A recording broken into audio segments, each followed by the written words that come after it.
So I know I'm a little bit late on this, but I wanted to give you guys my thoughts on Amnesia The Bunker, and I do have a 5-minute review coming out on this game, and I want to say I actually really enjoy this game. Don't get me wrong, the game was a little short, and it definitely had some issues and things I didn't really love about the game, but overall, it's a decent survival horror experience, and I really enjoyed it. Probably the best of the franchise. And that's what I want to focus on today, because I want to give you guys my reasons for why I think Amnesia The Bunker is the best in the franchise and one of the better survival horror, old school survival horror experiences that we've had in a long time. So my name is Ruben with Nerd Space, and I'm here to tell you guys my top 8 reasons why I find Amnesia The Bunker the best in the franchise and one of the better survival horror experiences we've seen in a while. Let's get it.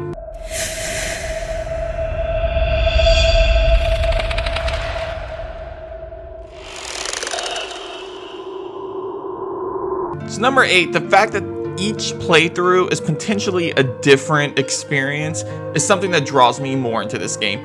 Granted, the replayability isn't the best, so to actually experience more playthroughs is kind of a chore, but I want to say that I do appreciate the fact that they actually did a really good job of making sure that when you replay the game, the puzzles, the codes, the location of different items all changed to an extent.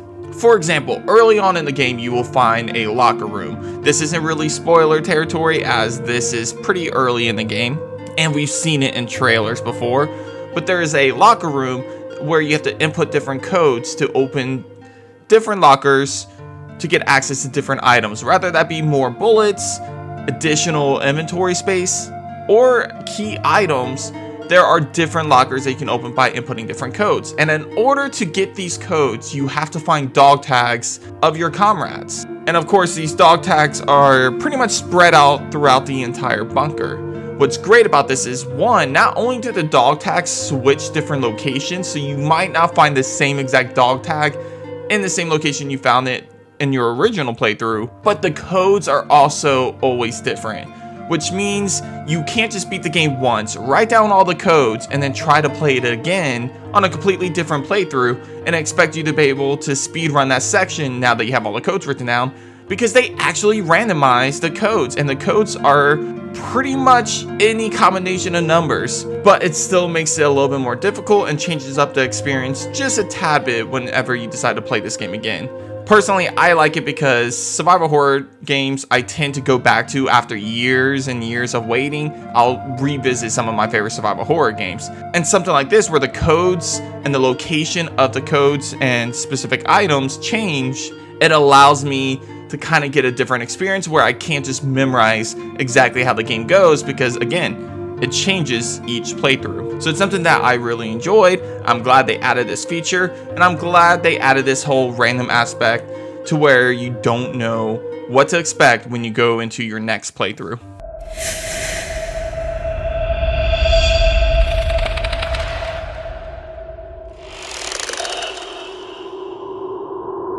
So number 7 deals with the story, because I feel like this is definitely the best story in the franchise. Now, I should start off by saying that just like every single Amnesia game, if this is your first introduction into the Amnesia franchise, the story is pretty much hidden within the notes and documents throughout the bunker. This is the case for pretty much every single Amnesia game. You don't really understand the full story of the game unless you read the notes throughout the game. It forces you to be more immersive and explore more of the world of Amnesia, and it's a really cool, clever way of kind of making sure you don't rush through the game on your first playthrough. Now, while I'm not going to talk too much about spoilers, because I do want you guys to experience this game for the first time if you are watching this, I do want to point out a couple different things. First off, the Stalker is a really unique creature, and where this creature came from is one of the best parts about this game. And as you learn more and more about this creature, you start learning more about pretty much everything this story has to offer. And I feel like without exploring those notes and those documents, you miss out on one of the best stories, in my opinion, within the Amnesia franchise.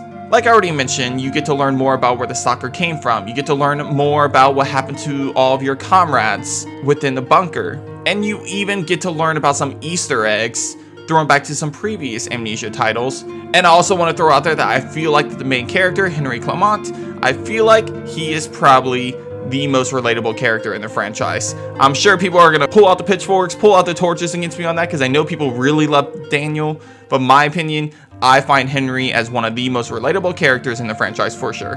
The only downside to the story, in my opinion, and this is probably why I don't have it up a little bit higher, is just the fact that it has a predictable ending and the fact that there's not really too many alternate endings.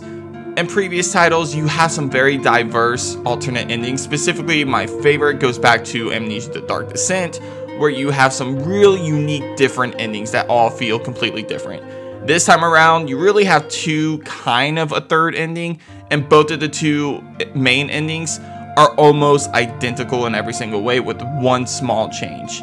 Again, I won't dive down into spoilers, but just know that the ending feels very predictable when you think about the situation, and the alternate endings don't really diversify itself from each other.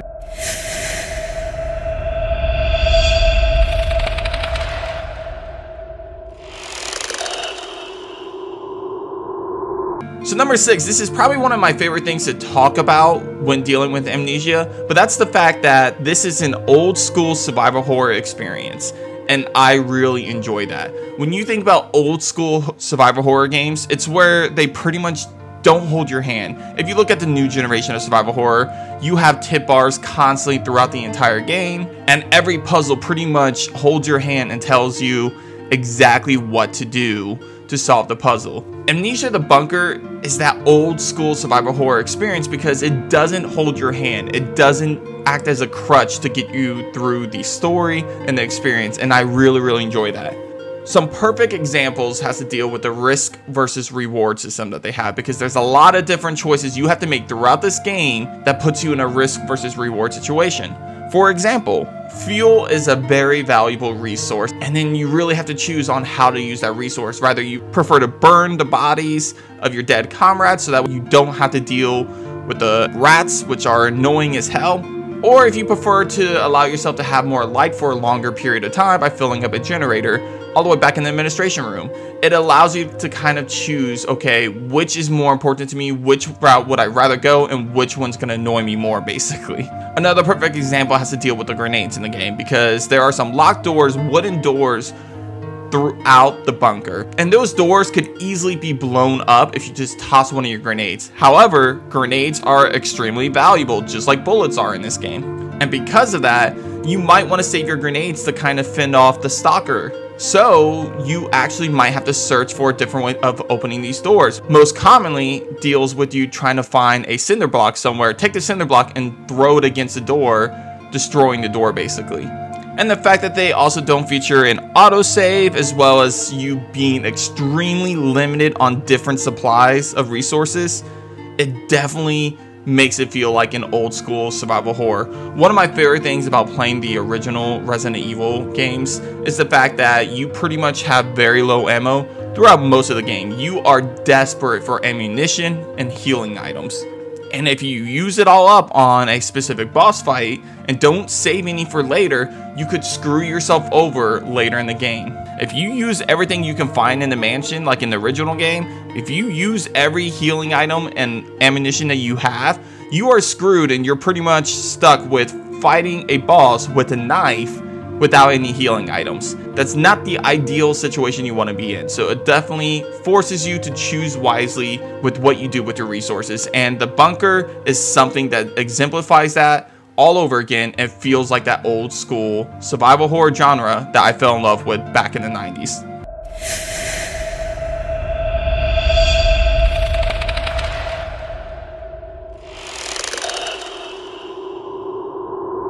Speaking of ammunition, let's talk about number 5 on this list, the weapons. And the reason why I want to talk about that is because you really don't get too much of an arsenal in previous Amnesia titles. In previous games, you're pretty much defenseless, basically. You don't have any weapons, you don't have any grenades, you don't have anything. You pretty much just have your light source and your wits. This time around, you are given your own arsenal, meaning you'll have a revolver, you'll have a shotgun, you'll have grenades, gas grenades, flares, you name it, you have a full arsenal. And while it's still extremely limited and the bullets and resources for these weapons are extremely scarce, it still feels nice that you can actually fight back, that you're not as defenseless as you were in previous installments of this franchise. Granted, the main enemy of the game, the Stalker, can't be killed. So don't go wasting all your ammunition and grenades trying to kill him, because you cannot kill this enemy. But you could scare him away. You can choose to shoot a couple bullets to go ahead and scare the Stalker away, toss a grenade so that way it runs back into its hole, or use flares to get rid of those very obnoxious rats. You now have the arsenal to fight back against everything Amnesia the Bunker has to throw at you. And like I said, this is a welcome change, because in previous installments it was all about running, hiding, using the lights so you can see, and keeping your sanity pretty much low. This time around, fight back. You are a soldier of World War I. Let's go. Use those weapons to your advantage, but use them scarcely, because you do not want to end up in a situation where you have no bullets, no grenades, and the lights go out and you're stuck with the Stalker chasing you. You've been warned.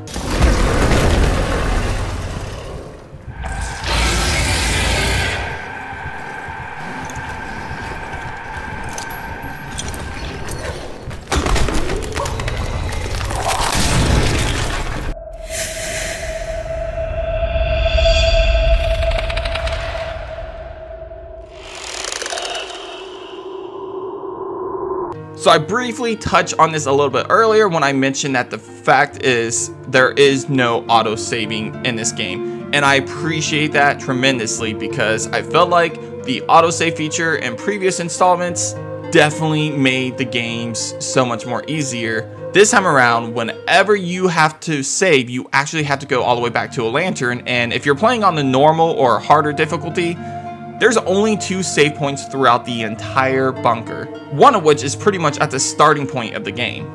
And this throws back to those original Resident Evil and Silent Hill games where you didn't have that auto save feature. You had to go to a typewriter to save, basically, and if you didn't save, you would go all the way back to your last saved game. It definitely forced you to kind of decide what is a smarter decision to go about things. It makes every encounter with the Stalker that much more scary, because now you have to worry about when was the last time you saved, and then if the Stalker pops up, you're now terrified that you're gonna get sent all the way back to your last save file. I know a lot of people complain about this feature, but honestly I really enjoyed it, because again, it racks up the tension, the suspense, and the horror element of the bunker.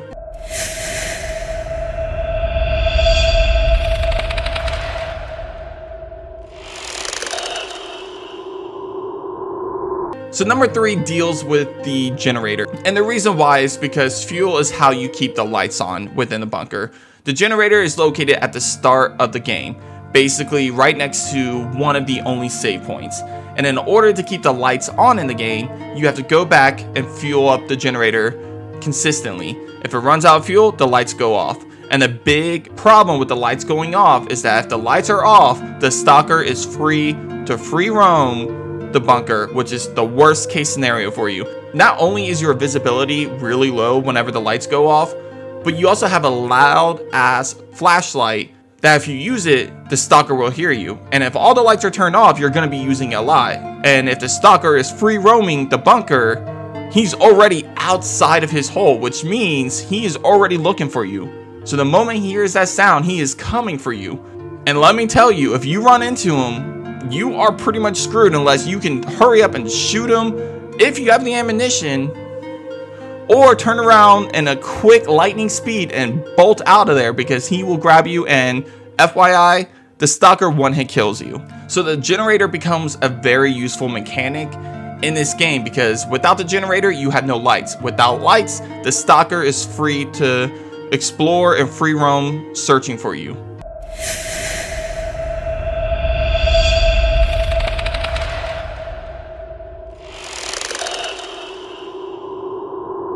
So a perfect example is once you get to the administration room, that's when the real fun starts, because you learn that the object here is to escape the bunker. You want to get the hell out of this bunker. However, in order to do so, you need specific items, 2 in particular, to escape the bunker.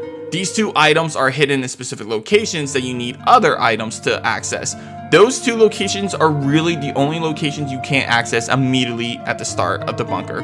However, you're able to go find the way to access these two locations in any order you choose, and you're able to go and explore and find different items such as more ammunition, healing items, or notes and documents relating to the story and lore of the bunker. And you can do this in just about any order you choose.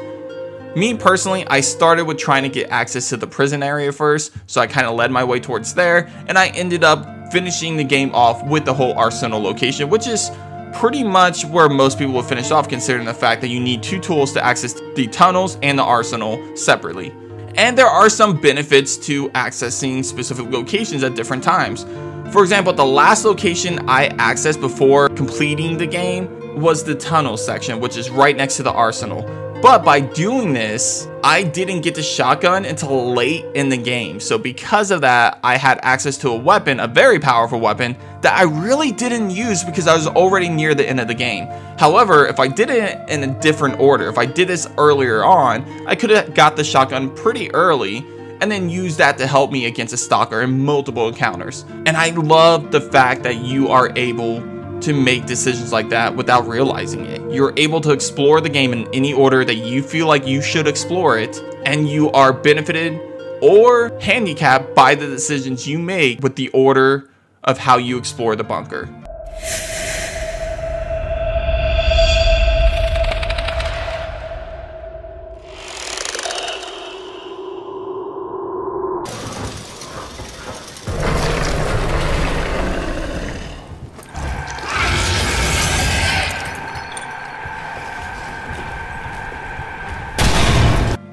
So number one combines two things, and it can't really be a big surprise that for number one, we're gonna focus on the two main parts of the game, the bunker and the stalker.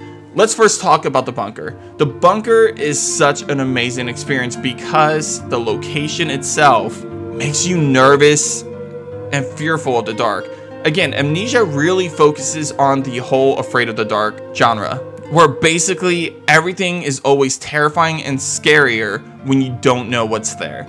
And that's what the bunker really emphasizes on. I mentioned earlier talking about the generator and the fuel mechanic. This is a great way where it allows you to explore the bunker while also trying to keep track of how much fuel you have in the generator, and you being scared each time you find a new and immersive location like the prison. When is gonna be the time that that generator just kicks it? You do have a stopwatch that helps you watch that generator and helps you pay attention to your surroundings as well, because now that you know how much time you have until that goes off, you can choose wisely as to if you should start making your way back or continue exploring.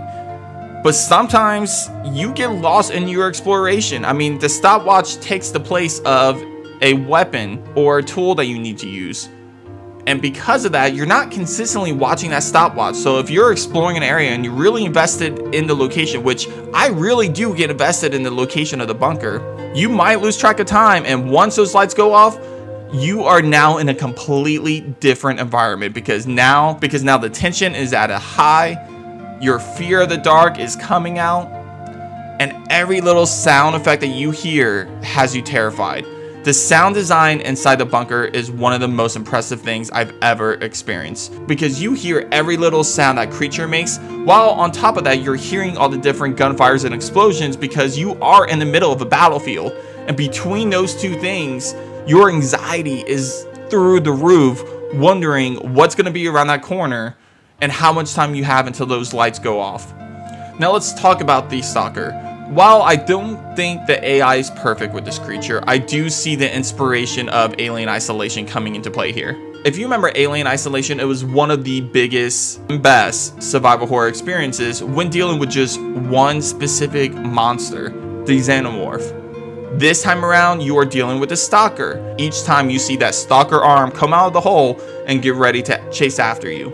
And it forces you to either run, attack, or hide away. My personal favorite, I like going guns blazes. If I have the resources, I throw a grenade as soon as it comes out of the hole so I can get it back into where it came from. However, a lot of people, and sometimes myself included, I would go and hide under a table and pray to whoever was watching that the stalker did not find me.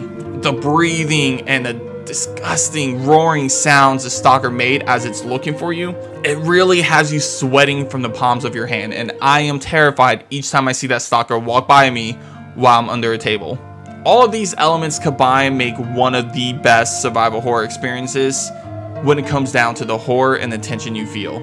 If you are looking for a game that may not have the best gameplay, that may not have the best graphics, but if you are looking for a game that will make you feel anxiety and fear like you did in those original Resident Evil and Silent Hill games, this is it.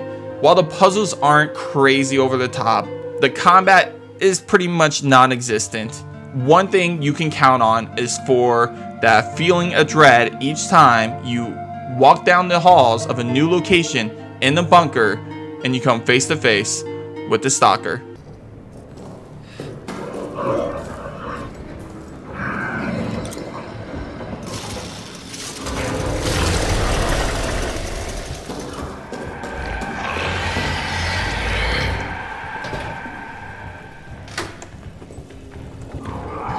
But that does it for this episode of Nerd Space. Guys, thank you so much for joining me on this episode. If you haven't already, hit that subscribe button, hit that like button if you really enjoyed this video, and share this video with your friends and family. Stay tuned for more Amnesia details, because I am going to do a separate video on what do I hate the most about Amnesia The Bunker, as well as a 5-minute review on the game itself.